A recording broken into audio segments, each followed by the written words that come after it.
New year celebrations ఇలా కూడా చేసుకుంటారా? అయితే అర్జెంటుగా వాళ్ళ దేశానికి వెళ్ళాలి. వాళ్ళు ఎందుకు ఇలా చేస్తున్నారో నిలదీయాలి. ఉత్సవాలు జరుపుకోమని చెడగొట్టాలి. అంతే అంటారా? న్యూ ఇయర్ వేడుకలంటే ఏం చేస్తాం, ఎలా జరుపుకుంటాం, ఇదేం ప్రశ్న అంటారా? నిజమేనండి. అరుపులు, కేరింతలు, బాంబులు పేల్చడాలు, డీజే సౌండ్లు, పెద్ద మొత్తంలో డ్రింకింగ్లు, రోడ్ల మీద అర్ధరాత్రి వేళ కేరింతలు, పెద్ద పెద్ద శబ్దాలతో అందరికీ నిద్రను డిస్టర్బ్ చేయడాలు, నైట్ పార్టీలు, డీజే సౌండ్లు, ఫ్రెండ్స్ తో కలిసి మందు పార్టీలు చేసుకోవడాలు, అవసరమైతే తెల్లవార్లు సంబరాలు. ఒక్కటేమిటి, ఎన్నో ఇంకెన్నెన్నో. మొత్తానికి బాణసంచా పొగతో ఆకాశాన్ని నింపేయాలి. మందు విందుతో మన శరీరాన్ని నింపేయాలి. కొత్త సంవత్సరం అంటే ఇదే కదా మనకు తెలిసింది. కానీ ఇప్పుడు మనం చెప్పుకునే దేశం వీటికి పూర్తిగా విరుద్ధం. ఆ దేశంలో ఇవేవి ఉండవు. అక్కడ కొత్త సంవత్సరం వేడుక అంటే లాక్డౌన్ సిచ్యుయేషన్. ఎంతలా అంటే ఆ రోజు ఆ దేశంలో ఎయిర్పోర్టులు బంద్, బస్సులు బంద్, రైళ్లు బంద్, దీవుల్లో పడవలు కూడా రాకపోకలు సాగించవు. విదేశాల నుంచి వచ్చే విమానాల రాకపోకలు ఆ రోజు ఉండవు. రోడ్ల మీద చీమ కూడా కనిపించదు. ఒక్క షాపు కూడా తెరవరు. కనీసం కిరాణా షాపు కూడా ఓపెన్ చేయరు. ఒక పెట్రోల్ బంక్ కూడా పనిచేయదు. స్కూల్స్, కాలేజీలు ఓపెన్ కావు. బస్సులు, రైళ్లు, ట్రాన్స్పోర్ట్ అన్నింటికీ సెలవు. అక్కడ రోడ్ల మీద ఆ రోజు రాత్రి స్ట్రీట్ లైట్లు కూడా వేయరు. కంప్లీట్ సైలెన్స్ రాజ్యం వెళ్తుంది. ఎంతలా అంటే ఆ రోజు అక్కడ పక్షుల కిలకిల రావాలు సౌండ్, ఆఖరికి గాలి సౌండ్ కూడా స్పష్టంగా వినిపిస్తుంది. ఒక రకంగా పిన్ డ్రాప్ సైలెన్స్. అలా అని ఇంట్లో ఎంజాయ్ చేస్తామన్నా కుదరదు. ఆ రోజు సెల్ ఫోన్లు వాడొద్దు. టెలివిజన్లు, సౌండ్ బాక్సులు కూడా వాడొద్దు. అక్కడ జనం వాడరు కూడా. అంతేకాదు, ఆ దేశంలో ప్రజలందరూ ఇంట్లోనే ఆ రోజు ఉపవాసం ఉంటారు. చివరకు ఆ దేశాన్ని చూడడానికి వెళ్లిన పర్యాటకులకు కూడా ఆ రోజు ఓ పనిష్మెంటే. ఎందుకంటే పర్యాటకులను కూడా హోటల్ గదుల్లో నుంచి బయటకు వెళ్ళనీయరు. అయితే వాళ్లకు కావలసిన సదుపాయాలు మాత్రం అరేంజ్ చేస్తారు. ఇది మినహా ఆ దేశంలో కొత్త సంవత్సరం రోజు ఏది పనిచేయదు. ఎవరూ ఇళ్ల నుంచి బయటకు రారు, రావద్దు కూడా. వీధిలో ఏ ఒక్కరూ కనిపించొద్దు. అది ఓ ద్వీపం కాబట్టి ఆ రోజు అక్కడ బీచ్లు కూడా పనిచేయవు. నర మానవుడు కూడా ఆ రోజు దేశంలో ఎక్కడా కనిపించడు. అలా అని ఎమర్జెన్సీ సర్వీసులు మాత్రం పనిచేస్తాయనుకోండి. అవి మినహా ఆ దేశంలో కొత్త సంవత్సరం అంటే కంప్లీట్ సైలెన్స్. దీని ఫలితంగా ప్రతి ఏటా నూతన సంవత్సరం నాడు ఆ దేశంలో 20,000 టన్నుల కార్బన్ డైఆక్సైడ్ ఎమిషన్ తగ్గుతుందట. 80% కరెంటు వాడకం తగ్గుతుందట. 5 లక్షల లీటర్ల డీజిల్ ఆదా అవుతుందట. ఆ దీవి సంపూర్ణంగా ఆ రోజు పర్యావరణ హితంగా ఉంటుంది. అందుకే రాత్రయ్యాక నక్షత్రాలు కూడా స్పష్టంగా కనిపిస్తాయి. అవును, అక్కడ న్యూ ఇయర్ సెలబ్రేషన్స్ 100% ఇలాగే ఉంటాయి. కనీసం ఇలాంటి దేశం ఒకటి ఉంటుందని కలలోనైనా ఊహించారా?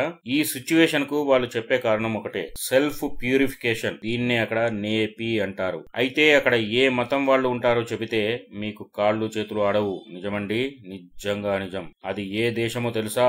బాలి దీవి. అక్కడ ఉండేది ఎవరో తెలుసా? 90% హిందువులు. ఇప్పుడు చెప్పండి, పాశ్చాత్య పోకడల్లో కొట్టుకుపోతున్న మనం కరెక్టా?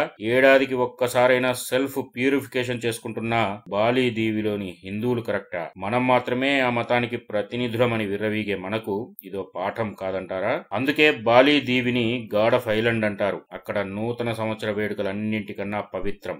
ఆ రోజు దీవి మొత్తం పూర్తి స్థాయి సెలవు దినం. ఈ వేడుకలను బాలి ద్వీపంలో నైపీ అంటారు. నైపీ అంటే సైలెంట్ గా ఉండడం. దీన్నే డే ఆఫ్ సైలెన్స్ అని కూడా పిలుస్తారు. ఇది బాలిలో అత్యంత ముఖ్యమైన అలాగే ప్రత్యేకమైన మతపరమైన ఆచారాల్లో ఒకటి. ఇది బాలినీస్ నూతన సంవత్సరం ప్రారంభాన్ని సూచించే ఆత్మ శుద్ధీకరణ రోజు అని చెబుతారు. నైపీ రోజు బాలిలో ఉండే పర్యాటకులు ఒక రకంగా అదృష్టవంతులని కూడా అంటారు. ఎందుకంటే అక్కడి సంస్కృతిని దగ్గరుండి చూడడమే కాదు, అనివార్యంగా వాళ్ళు కూడా ఈ ప్రత్యేకమైన మాయా మనోహరమైన వేడుకను టేస్ట్ చేస్తారు. ప్రపంచంలో ఎక్కడ చూసినా కొత్త సంవత్సరం వేడుకలంటేనే హోరెత్తించే ఉత్సవాలు. కానీ బాలిలో మాత్రమే పూర్తి భిన్నంగా ఉంటుంది. అయితే ఆ వేడుకల ముందు రోజు మాత్రం నైపీ ఈవ్ పేరుతో బాలి అంతటా ప్రఖ్యాత ఓగో పరేడ్ నిర్వహిస్తారు. ఆ ఓగో పరేడ్ లో ప్రతి ఒక్కరూ పాల్గొంటారు. భారీ రాక్షస విగ్రహాలను తయారు చేయించి వాటిని ఊరేగిస్తారు. వీధుల గుండా వాటిని తీసుకెళ్తూ రాక్షస సంహారం గావిస్తారు. మరుసటి రోజు ఉదయం 6 గంటలకు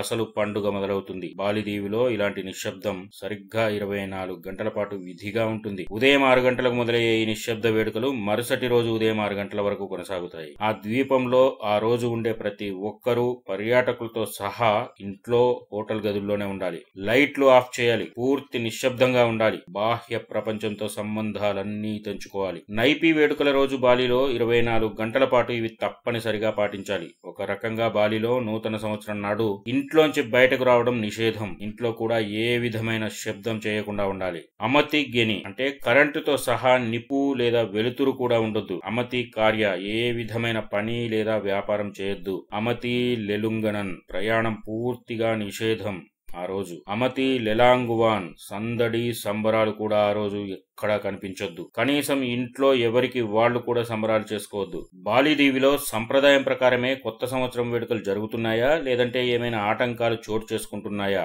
ఎవరైనా దీన్ని విస్మరిస్తున్నారా అన్నది పర్యవేక్షించేందుకు షెకా లాంగ్ అనే గార్డులు దేశమంతటా గస్తీ కాస్తారు. తమ పూర్వీకుల నుంచి వస్తున్న ఈ నియమాలను ఎవరైనా ఉల్లంఘిస్తున్నారా అని డేగ కళ్లతో నిఘా పెడతారు. బాలి సంస్కృతి. బాలినీస్ ప్రజలు ఆగమ హిందూ ధర్మాన్ని పాటిస్తారు. సంప్రదాయాలు, విజ్ఞానం, ఆచారాలు, ప్రకృతిని ఆరాధించడం వంటివి చేస్తారు.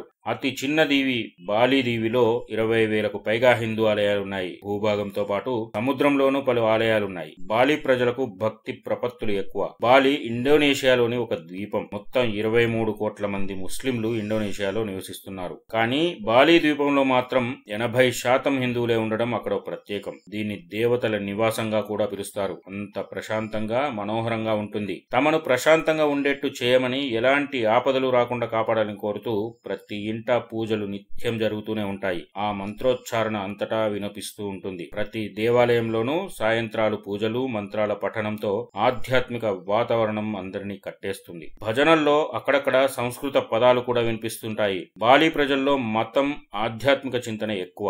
పలు దేశాల నుంచి ఎందరో పర్యాటకులు వస్తూ పోతూ ఉన్నప్పటికీ ఇక్కడి సంస్కృతి సంప్రదాయాలకు మాత్రం ఎలాంటి ఆపద కలగడం లేదు. ఇక్కడి ప్రధాన మతం ఆగమ హిందూ ధర్మం. 11వ శతాబ్దంలో సుమత్రా, జావాల్లో హిందూ ప్రచారం బాగా జరగడంతో బాలిలో ఆగమ హిందూ ధర్మం ఏర్పడింది. భారతదేశం నుంచి వచ్చిన మతమే అయినప్పటికీ బాలిలో హిందూ, బౌద్ధ, జావా మతాలు ఆచారంలో ఉన్నాయి. ప్రముఖ ప్రపంచ పర్యాటక ప్రాంతమైన ఈ ద్వీపం ప్రాచీన హిందూ సంస్కృతికి, ఆలయాలకు ప్రసిద్ధిగాంచింది. బాలిలోని ప్రజలు చాలా కూల్ గా ఎప్పుడూ నవ్వుతూ ఉంటారు. తమ ద్వీపానికి వచ్చే పర్యాటకులకు ఘనమైన ఆతిథ్యాన్ని అందిస్తారు. బాలి జనాభా 20 లక్షల మంది. కానీ ఏటా అక్కడి జనాభాకు రెట్టింపు అంటే 40 లక్షల మంది పర్యాటకులు బాలి ద్వీపాన్ని సందర్శిస్తారు. బాలిని పర్యాటకుల స్వర్గంగా చెబుతారు. అక్కడ సుందర దృశ్యాలు, ఆ ప్రాంతానికే సొంతమైన ప్రాంతాలు, సీనరీలు అక్కడికి వెళ్లిన వాళ్ళను కట్టిపడేస్తాయి. బాలి ద్వీపంలో స్త్రీలు ఒకప్పుడు పై వస్త్రాలు లేకుండా సంచరించేవారు. కానీ ఇప్పుడు కాలం మారింది. మహిళలు జాకెట్లు వేసుకోవడానికి అలవాటు పడ్డారు. ఇండోనేషియాలోని జావా, లాంబాక్ దీవుల మధ్య ఉంటుంది బాలి దీవి. మొత్తం 17,000 దీవులతో కూడిన ఇండోనేషియాలో బాలి అందం, ప్రత్యేకత మరి దేనికి లేదు. బాలి ద్వీపం తూర్పు నుంచి పశ్చిమానికి 140 కిలోమీటర్లు, ఉత్తరం నుంచి దక్షిణానికి 80 కిలోమీటర్ల దాకా విస్తరించి ఉంది. ఇక్కడ కేవలం 2 సీజన్లే ఉంటాయి. ప్రతి సంవత్సరం చలి, పొడి వాతావరణం ఉంటుంది. కానీ సాధారణంగా ఇక్కడ 28 డిగ్రీల సెల్సియస్ ఉష్ణోగ్రతలు నమోదవుతాయి. భారీ వర్షాల కాలంలో పచ్చగా మెరుస్తూ మహాద్భుతంగా ఉంటుంది బాలి ద్వీపం. ఎంతో మాగాణి భూమి కావడంతో పంటలు బ్రహ్మాండంగా పండుతాయి. బాలి దక్షిణాన కొండ ప్రాంతాల్లో ధాన్యం, ఉత్తర తీర ప్రాంతాల్లో కాఫీ, కూరగాయలు బాగా పండుతాయి. ఇక చివరగా బాలిలో నైపి కొత్త సంవత్సరం వేడుకలు ఎప్పుడు జరుగుతాయో తెలుసా? అయితే న్యూ ఇయర్ అనగానే డిసెంబర్ 31 అనుకుంటాం. కానీ బాలిలో న్యూ ఇయర్ వేడుకలు డిసెంబర్ 31న కాదు. ఈ కొత్త సంవత్సర వేడుకలు ఎప్పుడు జరుగుతాయో తెలుసా? మన దగ్గర తెలుగు నూతన సంవత్సరం ఉగాదిని ఎలాగైతే జరుపుకుంటామో బాలిలో నైపి కొత్త సంవత్సర వేడుకలు కూడా అలాగే జరుపుకుంటారు. ప్రతి ఏటా మార్చి 11వ తేదీన బాలిలో కొత్త సంవత్సరం జరుపుకుంటారు. నైపి సైలెంట్ వేడుకలు నిర్వహిస్తారు. ప్రపంచానికి ఆదర్శంగా నిలుస్తున్నారు.